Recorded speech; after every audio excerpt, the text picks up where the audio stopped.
Bueno, vamos a continuar nuestras jornadas filológicas, la segunda sesión. Tengo el gusto de presentar a Roberto Romero Sandoval, que nos va a presentar los tronos como atributos de poder de los gobernantes mayas del periodo clásico. Adelante. Gracias, Mauricio. Buenos días.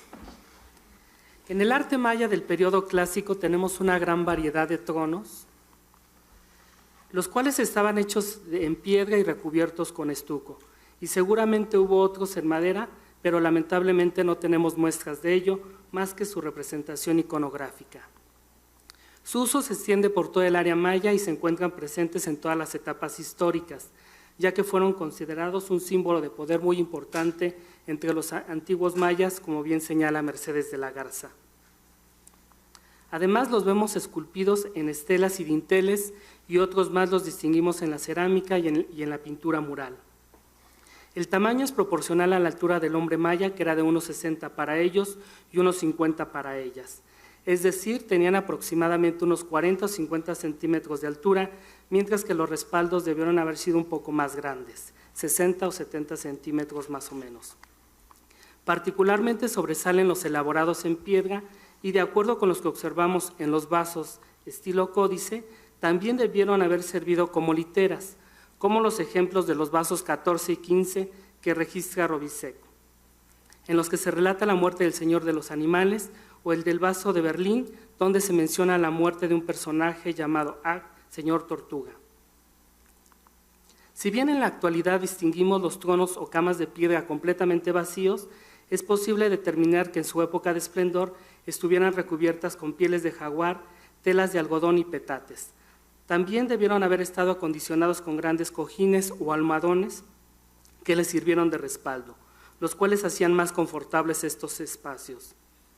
De igual forma, en el arte escultórico maya advertimos el uso de pequeños bancos, como en los que están sentados los gobernantes de Copán en el altar Q, o bien la litera ceremonial en la que descansa Hasau Chanca Huilde-Tikal, que además tiene la forma del dios jaguar del inframundo en relieve y que seguramente era una verdadera joya en madera labrada, pues años después fue hurtada por el señor de Naranjo como botín de guerra, según Martin y Grube.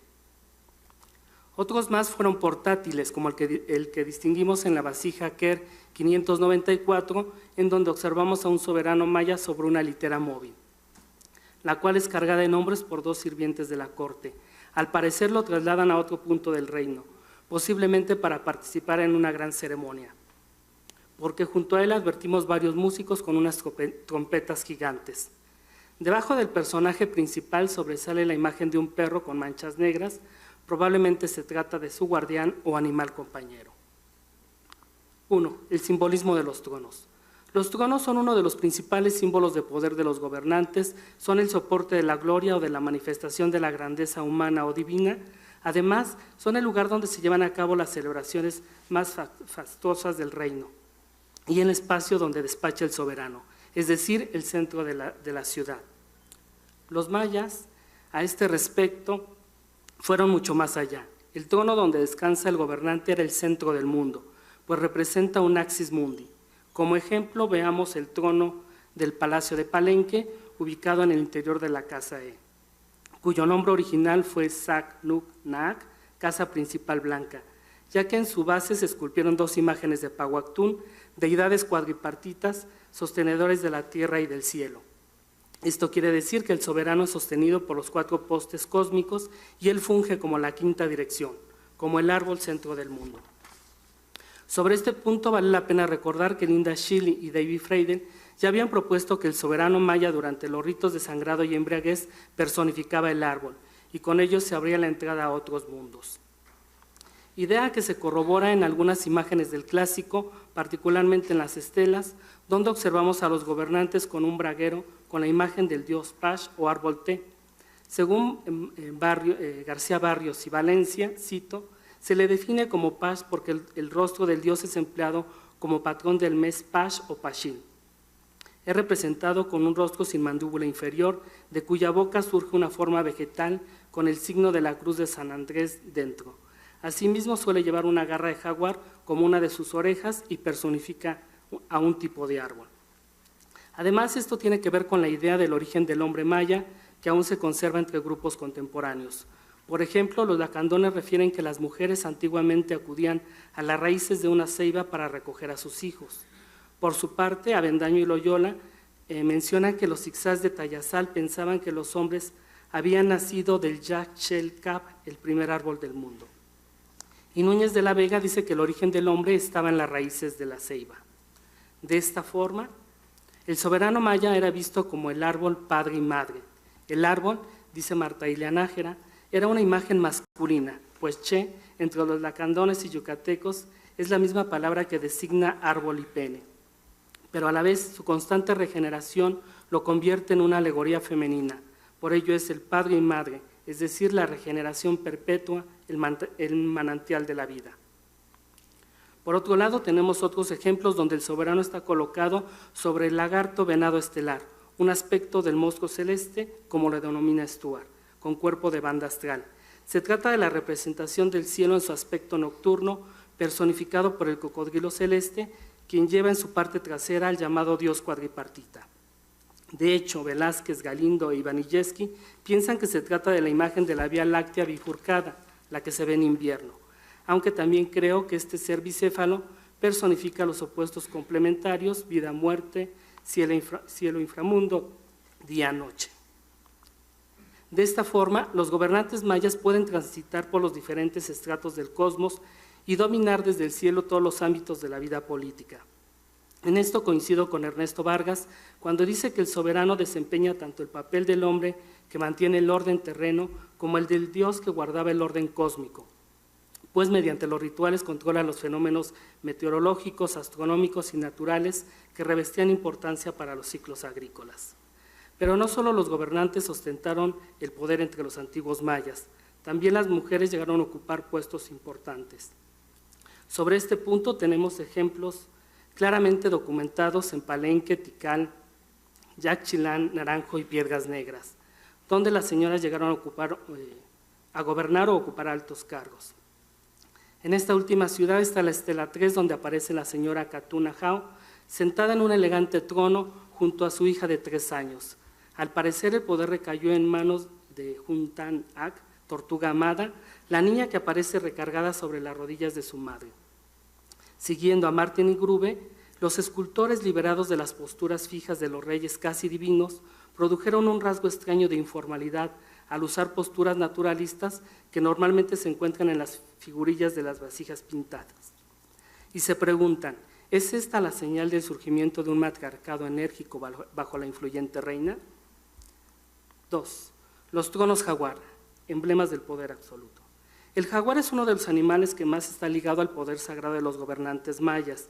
Muestra de ello son los numerosos tronos bicéfalos o unicéfalos con su imagen, que encontramos distribuidos en toda el área maya.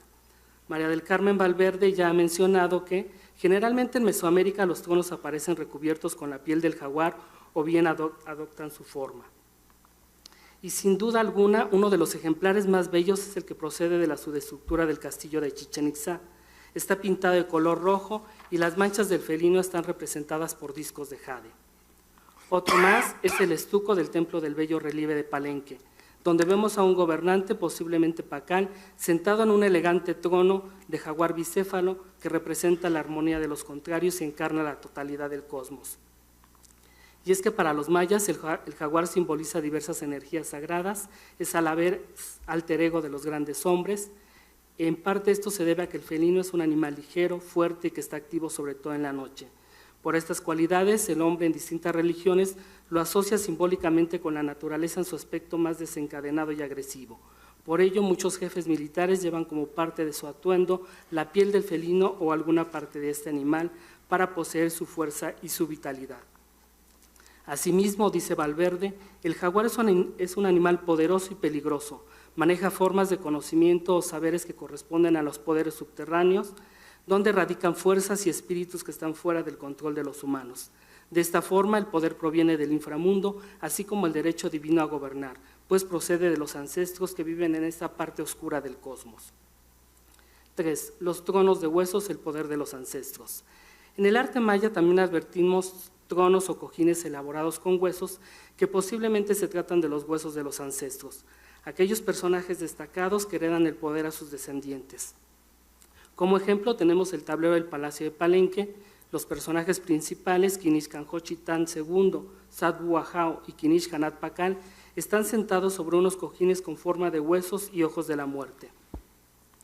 Otra imagen que nos permite corroborar esta idea son las escenas de una vasija estilo códice procedente de la colección del Museo Popol Vuh de Guatemala, donde vemos a un jaguar y a un ave sentados en un trono de huesos, así como la representación del dios de la muerte en su trono de huesos que aparece en la página 53A del Códice de Dresde.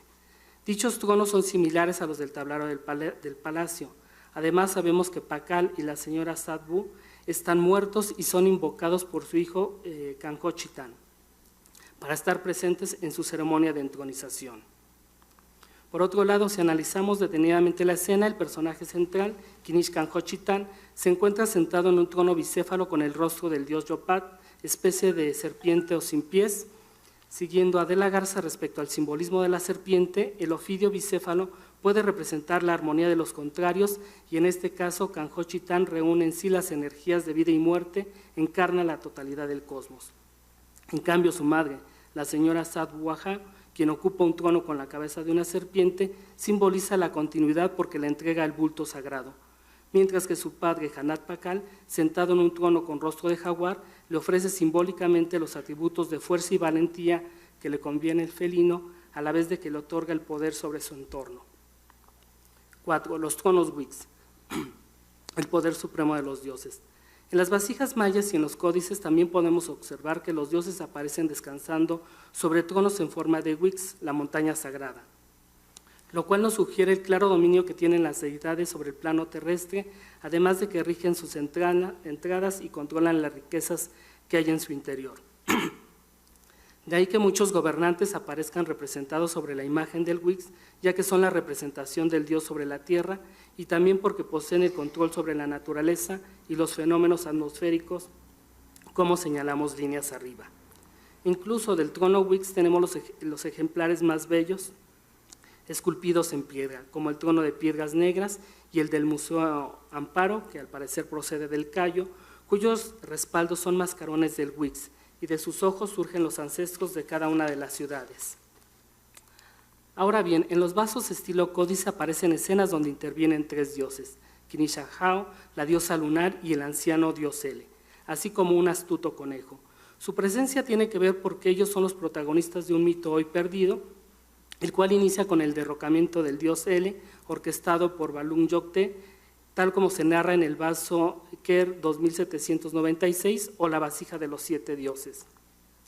La segunda parte del mito la vemos en la vasija Ker 1398, donde se habla de la derrota y degradación del dios Ele, así como la supremacía de Kinish Ahau. Pues el conejo, su antiguo sirviente y escriba, se alía con este último para robarle sus insignias. En la primera parte del vaso se puede ver al anciano dios Ele reclamándole airadamente al conejo por el robo de sus pertenencias y por haberle quemado el pelo. Y de manera cínica y arrogante, parado sobre la montaña sagrada, símbolo de poder, le devuelve sus ropas de forma sarcástica, lo que sugiere que el dios Ele ha perdido su autoridad y hegemonía. En la segunda parte de esta escena observamos al dios Ele quejándose ante el dios solar por las acciones del conejo, pero el dios lo encubre, pues se ve al roedor oculto detrás de él. Además, llama la atención que en esta imagen la deidad aparezca representada como un gran señor sentado en un trono de piel de jaguar y un Wicks, la montaña sagrada, de forma similar al dios Ele en el vaso de los 7 dioses, lo que nos habla de que él gobierna a la época actual. 5. Los tronos altar, el poder de la corte. En los murales de Bonampak observamos una escena de un ritual colectivo donde intervienen 5 damas de la corte y un personaje masculino que las auxilia. Las mujeres están elegantemente vestidas de blanco y llevan exquisitos collares, pulseras y orejeras de piedra verde. El tocado tan elaborado de la primera me hace suponer que se trata de la madre del joven rey, Hasao Chanmuan, y la vemos perforándose la lengua con una espina de raya. La sangre que escurre de la boca, producto del autosacrificio, cae sobre unos papeles que se queman en el interior de un incensario. y por las espinas que decoran esta vasija es posible conjeturar que se trata de la representación simbólica de un árbol de ceiba, un axis mundi, y el humo que produce esta acción es la materia sutil con la que se alimenta a los dioses. A espaldas de esta mujer se encuentra otra de pie traspasándose la lengua con una cuerda y es auxiliada por otra dama que se encuentra sentada sobre la mesa. A los pies de la banca se encuentra otra más, cargando entre sus brazos al futuro soberano. El sacrificio posiblemente tenga que ver con la presentación del niño rey ante su pueblo, que en estos momentos debió tener entre 1 y 2 años de edad. Las mujeres que ejecutan el ritual posiblemente son miembros de su familia directa, madre, abuela y tías, es decir, se trata de su propio linaje familiar, pues sabemos que entre los antiguos mayas hay una predilección por el primogénito masculino para ostentar el poder, como señalan Izquierdo y Bernal. Otra muestra de un ritual colectivo es una escena palaciega de los llamados vasos estilo códice, la vasija Kerr 1453, donde vemos al gobernante de Motul de San José, Sillat Kawil, sentado en un elegante trono y reclinado sobre enormes cojines que es sostenido por un sirviente. Por su corpulencia y uñas bien cuidadas, Grube y Martin piensan que el soberano no tenía que desempeñar ningún trabajo físico y que gozaba de una existencia privilegiada. Junto al señor se encuentran varios miembros de la nobleza, escribas, músicos y enanos, y frente a él un enano de menores dimensiones, sosteniendo un espejo, posiblemente para efectuar un ritual adivinatorio.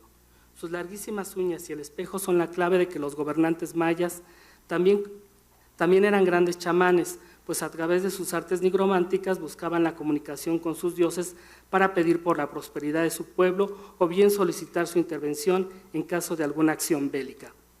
Sobre este punto, de la Garza ha destacado el perfil de los gobernantes mayas en el periodo clásico y los ritos iniciáticos que realizaban para adquirir poderes sobrenaturales, lo que refuerza esta idea. A manera de conclusión, los tronos mayas del periodo clásico son espacios donde se concentra el poder y también son áreas restringidas para efectuar rituales de la corte. Esto me lleva a proponer que los sitiares son marcadores de una sociedad jerarquizada donde el poder no se comparte.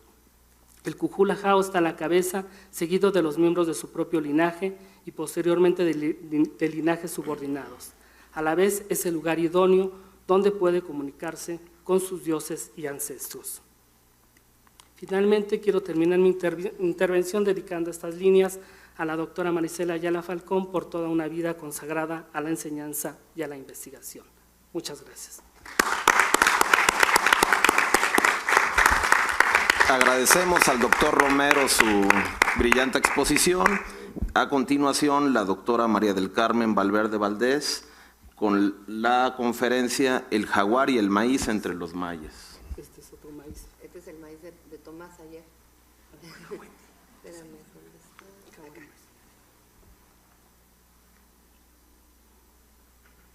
¿Quién sabe qué hicimos?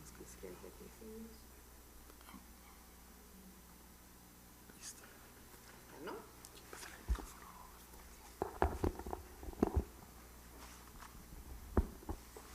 Bueno, ¿qué tal? Buenos días. Para mí es un gusto estar compartiendo esta mesa con Mauricio y Roberto y Wendy.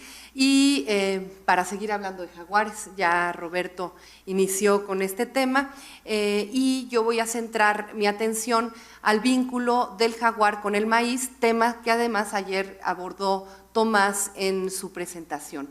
Y es que yo creo que entre todas las imágenes que nos han llegado de las obras plásticas del universo mesoamericano, uno de los elementos más recurrentes, sin lugar a dudas, es el jaguar. O sea, probablemente de los animales más representados, junto con la serpiente tal vez, está el jaguar. Lo tenemos representado desde las primeras manifestaciones olmecas, pasando por las culturas del altiplano central, en Oaxaca, en el occidente de México, por supuesto en el área maya, y además lo encontramos representado en piedra, en estuco, en madera, en cerámica. Y una de las cosas importantes es que es uno de los elementos que sigue vivo hoy en día entre las comunidades indígenas indígenas de los pueblos mesoamericanos.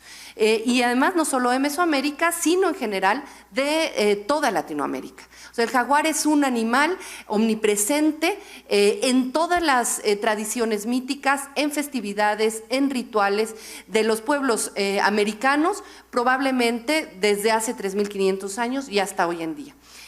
Sin lugar a dudas, la cantidad de valencias simbólicas asociadas al felino más importante, más grande de toda América, tienen que ver con las propias características del animal. O sea, nosotros no podemos perder de vista al animal en sí cuando hablamos de las valencias simbólicas que se han ido adquiriendo y que se han ido asimilando, transformándose, viviendo y reviviendo cotidianamente, y no podemos perder de vista al animal en sí. O sea, no podemos perder de vista que se trata del mayor depredador del continente americano, que es un carnívoro, que es cazador, que es un ágil trepador, pero que también nada, que ocupa distintos nichos y distintos ecosistemas, a diferencia de lo que normalmente se piensa, que el jaguar está nada más recluido, por ejemplo, en las selvas húmedas de nuestro territorio cultural.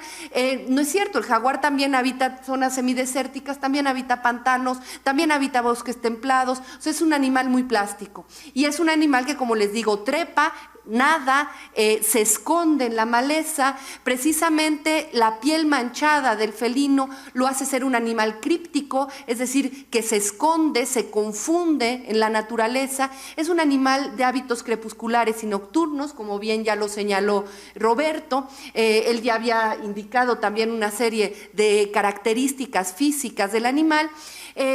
Se refugia, o por lo menos se reproduce o tiene sus crías en abrigos rocosos.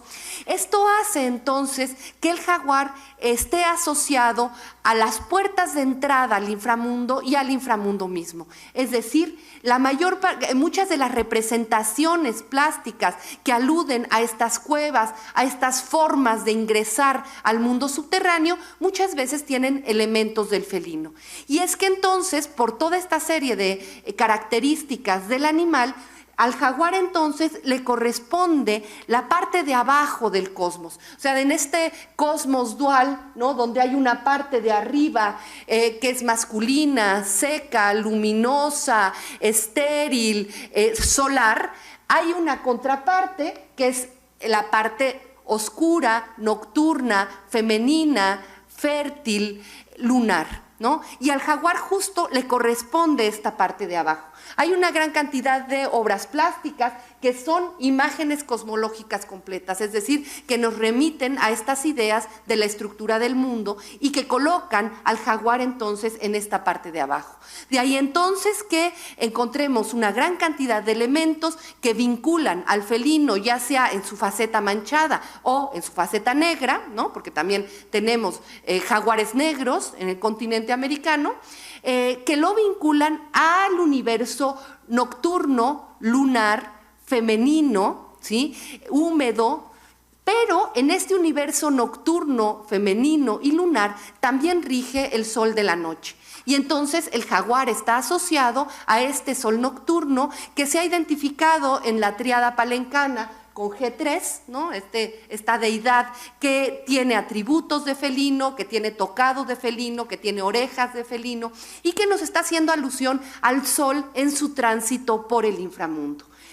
Un sol, además, que se apoya o que se sostiene en este cielo nocturno, en esta representación del Templo del Sol de Palenque. Precisamente lo que vemos es una imagen del cielo nocturno, es decir, esta banda celeste achurada nos remite a este espacio oscuro y nocturno, y sobre esta está la imagen de G3 del sol nocturno, ¿no? Entonces, esta idea del sol nocturno asociado al jaguar.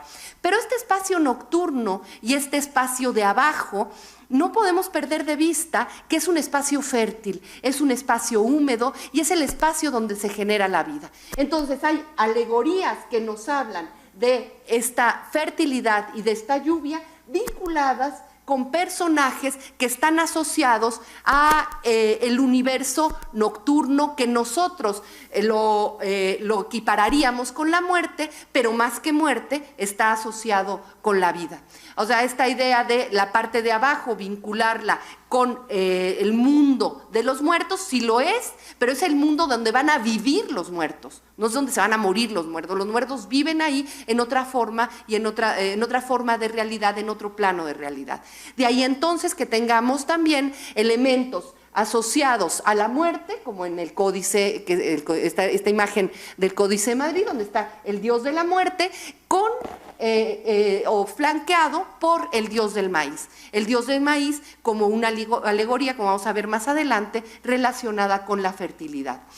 Y es que en esta parte del cosmos de donde se genera la vida, que es un laboratorio de vida, tenemos por supuesto vínculos con la lluvia y con el agua, pero cuando el jaguar hace su entrada en este espacio asociado a la vida, al agua y a la fertilidad, lo hace con toda su fuerza, con toda su potencia y con todos los elementos simbólicos de este gran carnívoro, depredador, cazador, que está asociado a la parte violenta del cosmos, a la parte salvaje, a la parte desordenada, caótica, del origen y del fin de los ciclos temporales. Entonces, está asociado a la naturaleza, sí, pero a una naturaleza desencadenada, a una fertilidad que conjuga toda esta serie de valores relacionados con el misterio, con lo peligroso, con lo sagrado, ¿no? Y entonces tenemos elementos que asocian al jaguar con la fuerza, que como cualquier carnívoro depredador tiene, pero también a esta idea de renovación periódica del cosmos, y de ahí que encontremos al jaguar en el principio o en el fin, ¿no? Como elemento de creación o como elemento de destrucción de distintas eras cósmicas. Entonces, esta fuerza del carnívoro, que está retratada en una gran cantidad de elementos plásticos de la cultura maya, ¿no?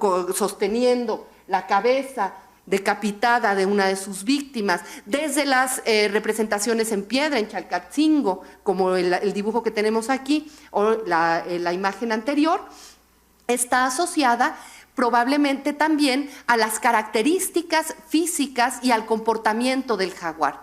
Es decir, si nosotros tuviéramos oportunidad de ver el comportamiento reproductivo del jaguar, podríamos observar que no tiene nada de tierno, no tiene nada de romántico, es igualmente salvaje. Y además es espectacular, o sea, espectacular en el sentido en que un jaguar puede consumar más o menos 30 cópulas en un día, ¿no? O sea, además de otros más de 100 intentos de cópula. Y además el jaguar macho muerde la nuca de la hembra, a veces le hace daño, incluso sangra, y además todo esto es en medio de brincos, saltos, gruñidos. El reclamo del jaguar macho hacia la hembra se oye a muchos metros de distancia. Es decir, el comportamiento reproductivo del jaguar asociado a esto salvaje, asociado a esta naturaleza sin frenos, digamos, está asociado también a la fertilidad. Estamos acostumbrados a pensar en la fertilidad relacionada, por ejemplo, con el conejo, por la cantidad de crías que tiene, pero cuando tenemos oportunidad de ver el comportamiento reproductivo de un felino como estos, con el tamaño que tiene, sin lugar a dudas, su comportamiento también es una de las bases simbólicas que está en el fondo de esta asociación. De ahí entonces que tengamos imágenes del jaguar vinculados con vegetación, vinculados con fertilidad, vinculados con renovación periódica. Y aquí tenemos el río del inframundo, ¿no?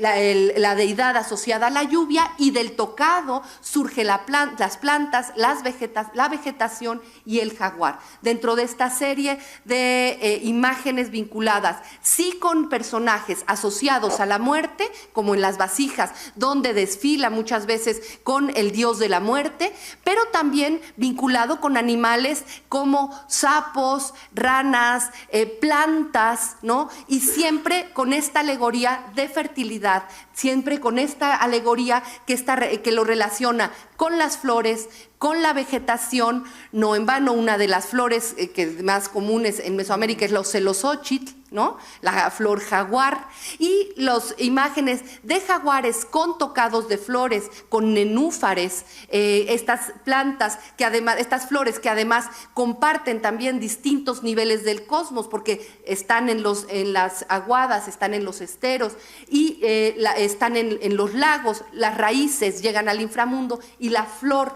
sale, ¿no? Maravillosa además, y relacionada con el sol, porque en las noches se cierra, etcétera. O sea, está vinculado con nenúfares, vinculado con flores, con plantas, con vegetación y necesariamente entonces también relacionado con la lluvia. El jaguar relacionado con la lluvia se identifica entonces con ciclos agrícolas, no nada más con estos ciclos cósmicos, no nada más con esta idea de principio y fin de los tiempos, sino también con ciclos más pequeños que tiene que ver con temporada de lluvias y temporada de secas. De ahí que haya personajes que porten tocados de jaguar y que estén sembrando con esta coa o bastón plantador. Hay una de estas estelas de Izapa en donde aparece un jaguar colgado del cielo, literalmente, de una red, y está lanzando por la boca chorros de agua, de sangre. Vayan ustedes a saber qué es, y en la parte de abajo hay una hoguera, hay 2 personas, y esta estela se ha identificado muchas veces con rituales que tienen que ver con la agricultura. La lluvia viene acompañada siempre de truenos, de relámpagos, y en muchos lugares de Mesoamérica los tambores, el huehuetl, están recubiertos de piel de jaguar, y hay toda una tradición oral que vincula el sonido del tambor y del huehuetl al rugido del jaguar. Aún hoy en día, nos recordemos que en Guerrero, en Citlala, con motivo de la fiesta de la Cruz, el 3 de mayo, se dan estas peleas de tigres, que son muy violentas y están asociadas al ritual de lluvias. O sea, la fiesta de la Cruz justo marca el fin de la época de secas, y es cuando se empiezan a hacer todos los rituales vinculados con peticiones de lluvias. Entonces, sigue habiendo esta idea del jaguar con una fuerza, con una violencia impresionante, o sea, se golpean literalmente, sangran literalmente, asociados a la lluvia, todavía en el imaginario colectivo de las comunidades indígenas de Mesoamérica. Y con estos ciclos agrícolas no podemos perder de vista el maíz. Ya Tomás ayer nos habló muchísimo del maíz, la importancia, las características que tiene la planta, el cereal y la forma de reproducción, y justo también ahí ayer veíamos las imágenes y las representaciones del dios del maíz entre los mayas desde épocas muy antiguas. La imagen del maíz como árbol, como centro del universo, lo tenemos en la cruz foliada de Palenque, ¿sí? Pero desde antes, en San Bartolo, en la pintura mural, justo lo que se narra en una de las escenas es el nacimiento de este dios del maíz. Un dios del maíz que es un personaje joven, es humano, ¿no? Está antropomorfizado. Ya Tomás ayer nos platicaba por qué, o sea, el vínculo importantísimo del maíz con el hombre y del maíz que hace comunidad también, y el maíz asociado entonces a los ciclos temporales. También ayer vimos cómo los gobernantes que son enterrados renacen del inframundo a manera de dioses del maíz, y finalmente es porque en el inframundo como laboratorio de vida es donde se renueva periódicamente el linaje. En el inframundo se renueva el poder de los gobernantes, y es del inframundo de donde surge y de donde se legitima el poder de los soberanos. En el tablero del templo de las inscripciones de Palenque justo está saliendo Pacal del inframundo, y de él está saliendo esta especie de árbol, de eje del mundo, cruzado además por una serpiente. Pero no es la única de las representaciones. Ahora Roberto nos pasó una imagen de la vasija de Berlín, donde está la representación de un entierro, y del otro lado de esa misma vasija tenemos a estos personajes, a estos antepasados que están surgiendo como árboles, como ejes del mundo, del inframundo, estos antepasados muertos que se convierten en árboles de vida y que son finalmente los que estructuran el universo. Porque estos gobernantes son los que le van a dar orden a este universo, y en torno a ellos se estructura el espacio y se estructura el tiempo. Entonces tenemos al poder de los gobernantes vinculado al inframundo y vinculado, por supuesto, al maíz y a los ciclos temporales del maíz. De ahí la gran cantidad de representaciones del dios del maíz como mazorca o dios de maíz como muchacho joven. No nada más tenemos la evidencia de la importancia del maíz en las comunidades mesoamericanas, en las representaciones plásticas, sino también en las tradiciones míticas. Sin lugar a dudas, el Popol Vuh es un ejemplo de ello. Recuerden ustedes que en esta serie de creaciones y destrucciones del hombre, en esta antropogonía del Popol Vuh, se narra cómo después de varios intentos de crear al hombre, los dioses deciden reunirse y hacer un tercer intento y crean al hombre de maíz, que es un hombre todopoderoso, que todo puede ver, que no necesita moverse para conocer las cosas, que es un hombre que compite incluso con las características divinas, de ahí que los dioses hayan decidido echar un vaho sobre estos hombres perfectos para que nada más puedan verlo inmediato, conocerlo inmediato y ir a lugares próximos. Estos hombres, estos primeros hombres creados del Popol Vuh, que son hombres creados de maíz, son hombres jaguares. Son Balam Quitze, Balam Acab y Kibalam y Majukutaj. 3 de los 4 tienen nombre de jaguares: jaguar de la oscuridad, jaguar del bosque, jaguar negro y el viajero, que si bien no tiene el nombre de jaguar, sí alude a una de las características fundamentales del felino, que es su movilidad por amplísimos territorios. Entonces, estos primeros 4 hombres creados, que son hombres de maíz, son también hombres jaguares. Entonces, los dirigentes, los gobernantes mayas, que son hombres jaguares, están hechos de maíz y en ellos se conjugan estas dos valencias simbólicas. Tanto las del maíz, ¿se apagó? Se acabó la pila. Bueno, pero grito mucho, ¿no? O sea, así que digan cuánto necesito el micrófono, van a decir ya que... Bueno, finalmente, ya para terminar, son hombres de maíz y al mismo tiempo son hombres jaguares. No nada más por sus nombres, sino porque sus orígenes, y así lo narran imágenes plásticas como la Cueva de Xtotitlán en Guerrero, pero también en la tradición mítica de una gran cantidad de pueblos indígenas, el antepasado común es un jaguar. O los héroes gemelos, hay muchos héroes gemelos, no nada más en el Popol Vuh, o los primeros hombres creados son hombres jaguares, provienen de un antepasado jaguar y ellos mismos entonces son jaguares. Las imágenes de gobernantes mayas vestidos como jaguar, que se llaman jaguar, que están sentados en tronos de jaguar, tal y como nos lo señaló ahora mismo Roberto, ¿no? Nos salen también al encuentro por todas partes. Son literalmente verdaderos hombres jaguares, ¿sí? Son hombres que se felinizan y que quisieran adquirir las características y los elementos del animal para que de la misma manera que el animal gobierna sobre todas las otras especies en el bosque, ellos quisieran gobernar sobre los hombres. Y en este mito cosmogónico del Popol Vuh, no nada más nos estamos limitando a esta creación de los 4 primeros hombres jaguar, 4 primeros hombres de maíz, sino que también se está aludiendo a todos los fenómenos vinculados con el movimiento, vinculados con los ciclos de la naturaleza y, por supuesto, con el ciclo agrícola del maíz, que nos explica el hombre sin este y este sin el hombre. O sea, que están íntimamente vinculados. De ahí que el cultivo del maíz desde la época prehispánica y hasta hoy sea el que rige los ciclos festivos, los ciclos rituales, los ciclos de vida de las personas y no nada más sea un referente temporal, sino que también sea un referente espacial. La milpa con sus 4 esquinas se convierte en una imagen del cosmos. Hoy en día, en la península de Yucatán, en cada una de estas 4 esquinas que son este referente del cosmos, hay un jaguar, hay un Balam. Los Balamob son los guardianes de la milpa y están ubicados en cada una de estas 4 esquinas, igual que en el plano terrestre. Sabemos que en cada uno de los rumbos del universo hay un árbol de un color determinado. Sabemos que el norte es blanco, que el sur es amarillo, que el este es rojo y el oeste es negro, justo de los colores del maíz. En estos lugares que son fundamentales dentro de la cosmología y de la estructura del mundo de los mayas de ayer y de hoy están los balam, los jaguares que cuidan la milpa, que protegen la milpa.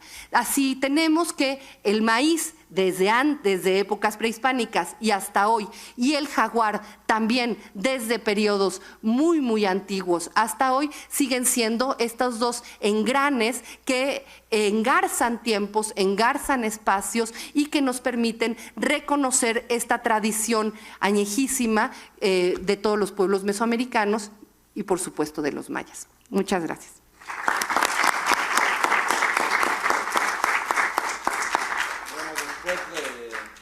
Después de esta excelente exposición, pasamos a otro continente. Tengo el gusto de presentarles a la doctora Wendy Phillips Rodríguez, que nos va a presentar dioses animales y animales divinos en la mitología de la India.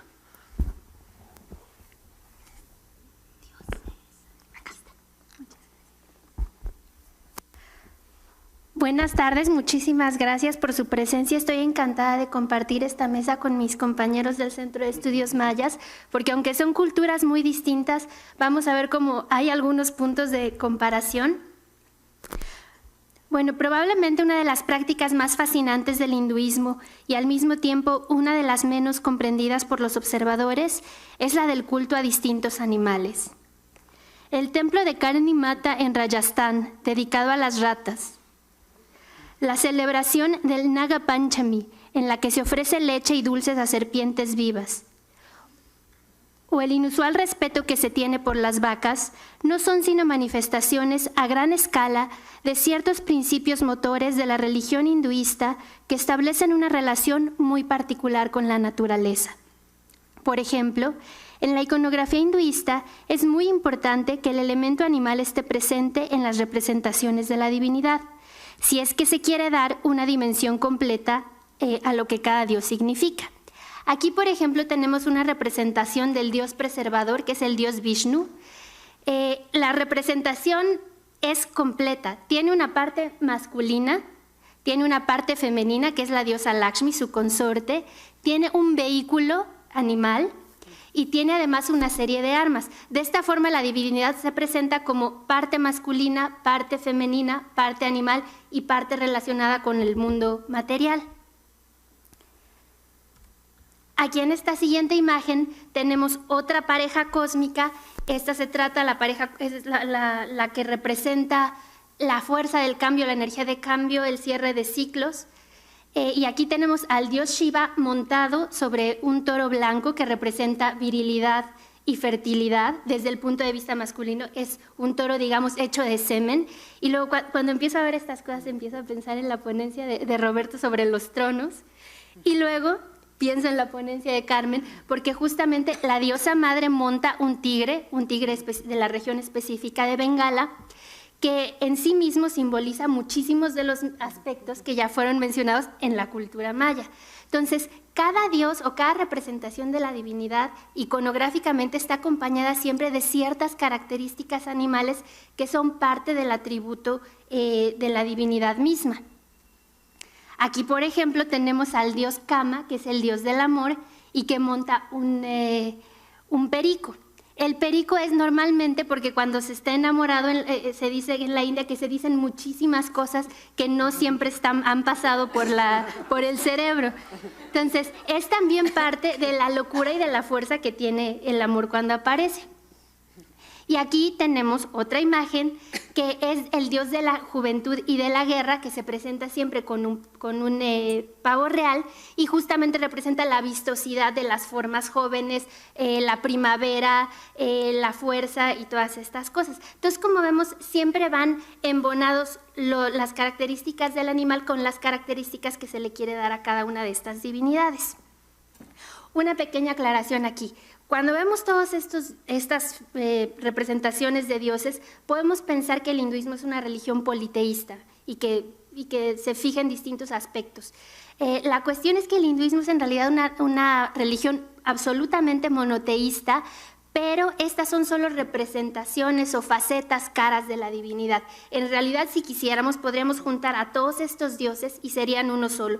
Es como si quisiéramos solamente ver distintas ángulos de una misma joya o de distintas aristas de una misma piedra. Entonces, una vez aclarado eso, podemos continuar con el tema de los animales y podemos ver cómo el animal complementa el significado del dios al cual acompaña. De hecho, en una especie de sinécdoque gráfica, es decir, en un juego en el que la parte puede ser utilizada para representar el todo, podemos observar que el animal absorbe dentro de sí la significación completa del dios. Entonces, si vimos a Shiva montado sobre un toro blanco, después vemos que el toro blanco representa al dios completo. Entonces, el toro blanco es una representación de Shiva. Entonces, el toro ya no es solamente toro, sino una manifestación del dios, y como tal se le ofrece culto. Entonces, aquí tenemos una figura enorme en un templo donde un toro, que es este toro de Shiva, que en realidad es Shiva, y aquí está siendo bañado, honrado con leche azafranada. Y podemos ver otro tipo de cosas. Por ejemplo, este es un toro de la calle. Normalmente en la India el ganado bovino tiene una función que es producir lácteos, porque como ustedes saben, una gran parte de la población india es vegetariana. Entonces el ganado bovino es importantísimo, de allí que no les guste matarlos ni faltarles al respeto ni tratarlos mal. Entonces cuando el ganado es viejo normalmente lo dejan por las calles y es libre, pero lo tratan con respeto. Entonces aquí tenemos una tienda de saris y llega este toro que pasa, se sienta, toma lugar, seguramente le van a ofrecer agua, le van a ofrecer comida y ellos están encantados porque es una visita del dios Shiva que de pronto llega a la tienda y que seguramente va a traer algo muy auspicioso. Sin embargo, el papel de los animales en la mitología india va más allá de ser meros acompañantes o atributos específicos de las divinidades, como vimos en los casos anteriores, y llega a ser tan central que existen dioses que encarnan en forma de animales cuando tienen algún cometido específico en la tierra. Tal es el caso del dios Vishnu, que como habíamos visto anteriormente, el que tiene como vehículo al águila, es el encargado de preservar el mundo. Entonces, cuando alguna cosa terrible va a pasar en el mundo tiene un ciclo y debe terminar en un momento específico. Mientras tanto, Vishnu se encarga de vigilar que todo vaya bien. Si por alguna razón el mundo va a terminar, está amenazado en un momento en el que no debe terminar, entonces él desciende a la tierra. De hecho, descender, la palabra descenso es avatar en sánscrito, es una palabra que usamos en español y normalmente no sabemos que proviene del sánscrito. Entonces, él en forma de avatar encarna pues, en alguno de las diferentes cosas que hagan falta. Entonces, Vishnu ha encarnado en pez, porque una vez alguien se llevó los libros sagrados al fondo del mar. Entonces, Vishnu, que aquí lo vemos con cola de pez, que es pez, va al fondo del mar y saca los textos sagrados. En esta imagen los representan como niñitos a los cuales él rescata. En otra historia mitológica, Vishnu toma forma de tortuga porque era necesario que fuera una tortuga inmensa para ayudarle a los dioses a una maniobra que tenían que hacer para hacer emerger el licor de la inmortalidad desde el fondo del mar. Entonces necesitaban una tortuga inmensa, entonces Vishnu tomó forma de tortuga para ayudarles. Ha tomado forma de jabalí, porque en un cierto momento un demonio llevó la tierra al fondo del mar, entonces con los colmillos de jabalí era necesario rescatarla. Aquí vemos la representación de Vishnu como jabalí de un templo.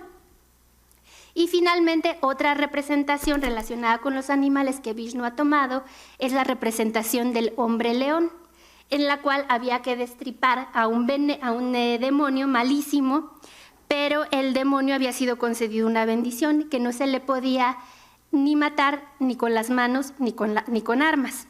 Entonces, Vishnu tuvo que tomar esta encarnación híbrida, donde ni tiene manos ni tiene armas, sino que tiene garras de animal, por eso es hombre león, y entonces de esa manera pudo destrozar al demonio que estaba azotando el mundo.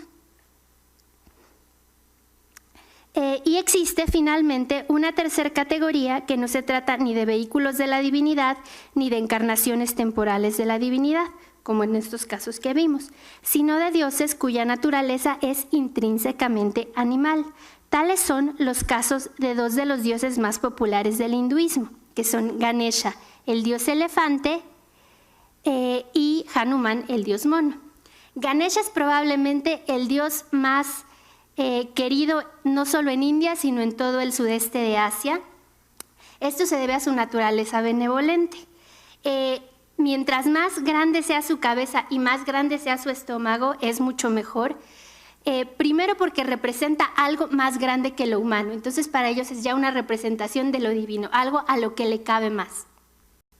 Después es un elefante porque debe tener orejas muy grandes para escuchar las tribulaciones de los devotos y un estómago aún más grande para poder digerirlas. Si ustedes se dan cuenta, en las manos y alrededor de él, aquí y acá e incluso en la trompita, tiene unos dulces, que son los dulces tradicionales de la India, porque es aquel también que hace que la vida sea un poco menos amarga, que las tribulaciones sean menores, dulcifica, da riqueza, quita los obstáculos. De hecho, esa es probablemente una de las funciones más importantes de Ganesha, que es el removedor de los obstáculos. Esto tiene que ver mucho con el uso de los elefantes en la antigüedad, donde se utilizaban para deforestar, pero también durante la guerra para acabar con el enemigo. Entonces el rey que tenía más elefantes seguro era el rey que más ganaba. De allí que el elefante sea siempre un signo de victoria. Entonces por un lado les digo tiene el hacha para remover obstáculos y en el otro lado tiene el loto, que es la representación del alma humana, igual que tiene sus raíces en el agua, pero que sale hacia afuera, y me hace pensar en el nenúfar. Entonces, representa una figura de mucha benevolencia. Es también el dios de los principios. Cada vez que hay un ritual de cualquier tipo, primero se propicia a Ganesh para el inicio y ya después se puede dedicar el ritual a cualquier otra divinidad o a cualquier otra potencia de la divinidad. Ganesh, de hecho, es parte de una familia sagrada. A estos dos dioses ya los habíamos visto antes. A Shiva montado sobre su toro, ahora como Ganesh es el hijito, se lo presta. A Durga, que estaba montada sobre su tigre en la ocasión pasada, ahorita está en plan esposa, entonces no necesariamente está en su manifestación guerrera. Y aquí tenemos a el hermanito, que hace rato también lo vimos, que tenía su pavo real como vehículo. Entonces, hay muchísimas leyendas sobre cómo fue que Ganesha adquirió su cabeza de elefante. Algunas veces se cuenta que los padres estaban haciendo el amor, Ganesha, que era un niño normal, apareció, Shiva muy enojado le cortó la cabeza y la mamá, por supuesto, estalló en llanto y dijo, por favor, recupérame a mi hijo. Y Shiva dijo, no te preocupes, ahorita el primer ser que pasa le pongo cabeza. Y el primer ser que pasó fue justamente un elefante. Entonces, esta es una de las historias más comunes sobre por qué Ganesha tiene esa cualidad animal. Y cuando les decía que es un dios verdaderamente popular y querido en la India, les muestro aquí una de las imágenes donde lo llevan en procesión. Alrededor de octubre es la fiesta dedicada a Ganesh, y lo que se hace son estatuas grandísimas como esta que ven aquí. Se les baila, se les canta, se les ofrecen dulces, se les hacen ceremonias y después se lleva en procesión al río para tirarla en el río. Esto justamente con la idea de que es una religión monoteísta y que aunque Ganesh es una representación y una manifestación de la divinidad, no puede uno quedarse apegado con la representación, sino que de momento sirvió para rendirle culto, pero enseguida puede ser tirada al río o puede ser destrozada, y eso no tiene nada que ver en realidad con la energía prístina primigenia que le da lugar a todas las cosas. Ahora, vamos a hablar de Hanuman, que quizás sea la representación más importante relacionada con lo divino y lo animal dentro del hinduismo para este tema en específico que quiero tratar con ustedes, porque Hanuman es un dios que primero es un mono y tiene por lo tanto mucha destreza física. Aquí lo vemos saltando, pero también siendo capaz de cargar una montaña entera. Al mismo tiempo es también un dios que ha logrado estudiar, a pesar de su naturaleza de simio, ha logrado estudiar y es conocedor perfecto de los textos sagrados y es de hecho un gramático consumado. Otra de sus características, ya lo vimos, es habilidad, destreza, capacidad de conocimiento a pesar de sus limitaciones, pero también devoción hacia la divinidad. Hanuman es un personaje de la epopeya india llamada Ramayana, que es una de las más importantes en todo el sudeste de Asia, y es aquel que le ayuda a Rama. Rama es, de hecho, una manifestación de Dios, pero que se encuentra en un momento muy vulnerable. Entonces, Hanuman se pone al servicio de él y con sus pocos recursos, porque es un mono, le ayuda a recuperar a la esposa que había perdido y gracias a ello logra ser otra vez entronizado Rama y puesto como rey junto con su esposa. Entonces, la devoción y la fidelidad de Hanuman es una de las características más importantes y una de las cuales los devotos buscan más. Ellos quisieran ser como Hanuman con respecto a Rama. Aquí hay una historia que nos va a ayudar a llegar a la conclusión de esta presentación. Y es que una vez que Hanuman ayuda a Rama y a Sita a llegar al trono y todos están muy bien, se hace una fiesta muy grande y se reparten regalos, se reparten joyas entre todos los presentes. Entonces a Hanuman le toca un collar de perlas. Ustedes verán que las perlas están por acá abajo, tiradas. Hanuman ya para entonces era un mono completamente emancipado, educado, conocedor de todas las reglas de la corte, hablaba sánscrito perfecto. Entonces era ya considerado uno más entre la corte. Entonces cuando le dan este collar de perlas para agradecerle su participación en todos los sucesos, Hanuman de pronto comienza a romper las perlas, masticarlas, tratar de verlas, tirarlas al piso y entonces toda la corte se queda un poco apenada y dice, bueno, pues es que evidentemente Hanuman es un mono, es imposible que salga de su animalidad. Y entonces le preguntan, oye Hanuman, te dieron un regalo, ¿por qué estás haciendo eso? Y entonces Hanuman responde, porque quiero ver si en las perlas está la imagen de Rama y Sita, porque si no está la imagen de Rama y Sita, yo no las quiero usar.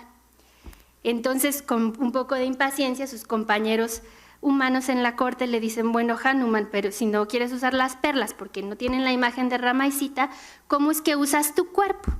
Que tampoco la contiene. Y entonces es cuando Hanuman se abre el pecho y enseña que en su corazón están justamente sentados Rama y Sita, como en una muestra muy clara de devoción. Entonces, esta representación de Hanuman es muy significativa, pues muestra de manera gráfica algunas de las virtudes más importantes que el hinduista observa en el animal. Hanuman, al mostrar la imagen de Rama en su pecho, lo que está mostrando es su adherencia profunda a los principios cósmicos, pues no está escindido de ellos por medio de los engaños del mundo material, como sí lo están sus compañeros humanos que quedan prendados por el valor de las joyas.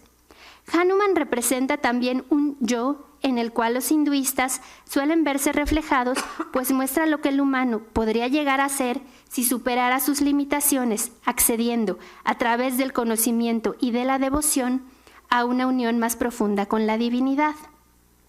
Para el hinduismo, la animalidad representa un vínculo con la naturaleza del cual la gran mayoría de los humanos ha perdido conciencia. En ese sentido, el animal es más dármico, más cercano a las leyes naturales y por lo tanto un ejemplo a seguir. Su estancia en el mundo no está alienada por intereses y conveniencias propios y sin embargo hace todo lo necesario para sobrevivir. Su existencia está en equilibrio con la naturaleza y es, de hecho, la naturaleza misma.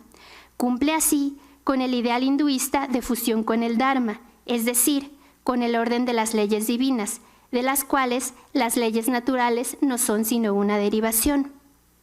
El animal es, entonces, ese otro fundamental con quien compartimos el mundo y cuya existencia es, muchas veces, más fiel a los principios del orden cósmico que el humano mismo.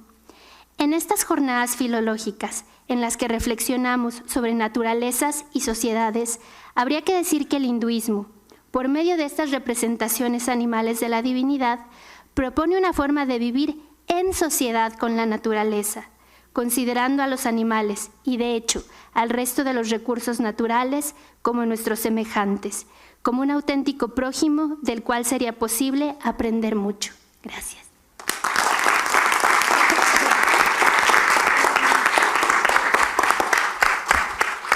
Muchas gracias, doctora Wendy. Bueno, vamos a abrir una sesión de preguntas, todavía tenemos escasos minutitos. ¿Alguien quiere participar, por favor? Doctora León. Sí. Bueno, primero una mesa muy interesante, porque además qué bonito que haya de las distintas culturas. No, yo creo que me escuchan, pero una pregunta de pura ignorancia, para ¿cómo se llama la doctora Wendy? Nos ha dicho varias veces que el hinduismo es un monoteísmo. Entonces, mi pregunta es, ¿el hinduismo es un monoteísmo, digamos, para los teólogos del hinduismo? ¿O el hinduismo es un monoteísmo para todos los creyentes del hinduismo? O sea, porque hay la diferencia, diría yo, o pienso, bueno, lo pienso en otras religiones, yo que sé nada del hinduismo. Pero una cosa es la visión de los, digamos, de los hombres especialistas en lo sagrado, bueno, son los teólogos de cualquier religión, y pienso yo en lo que llamaríamos la religiosidad popular. Entonces, por eso, bueno, de ahí, esa es mi pregunta, o sea, cuando hablamos de monoteísmo ahí, ¿a qué nivel estamos señalando esa característica? Gracias.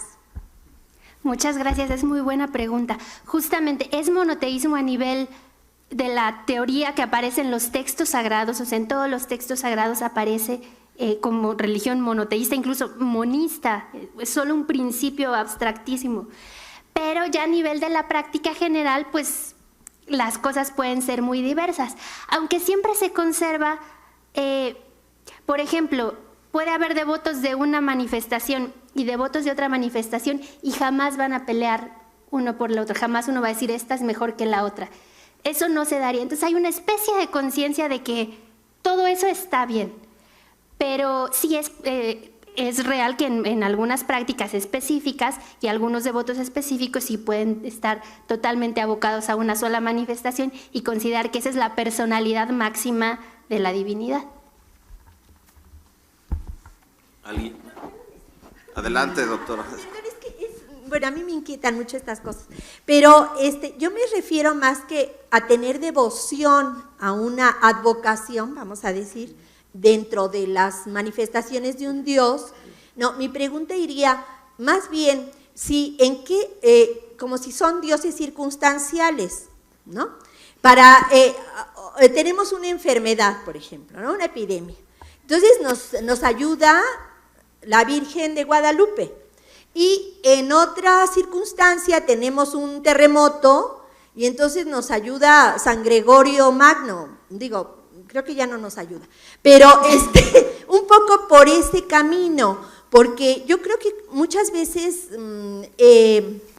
podemos estar basándonos en los textos, pero la creencia de las personas a nivel popular, digamos, a veces no tiene que ver con aquella idea fundamental, y también en qué momento, todo yo lo veo como algo histórico, entonces, en qué momento se considera que esos eran los principios y luego cómo se fueron adaptando a los diferentes tiempos.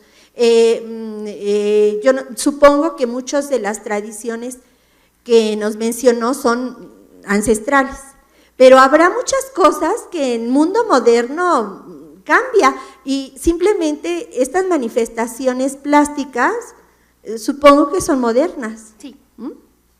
Bueno, ay, gracias, perdón, eso nos platicaremos otro día. Bueno, lo siento, ya el tiempo está encima, los invitamos a la siguiente mesa que empezará en breves minutos, que se llama, Cuerpos, Aves y Música. Y monos. Gracias por su presencia. Gracias.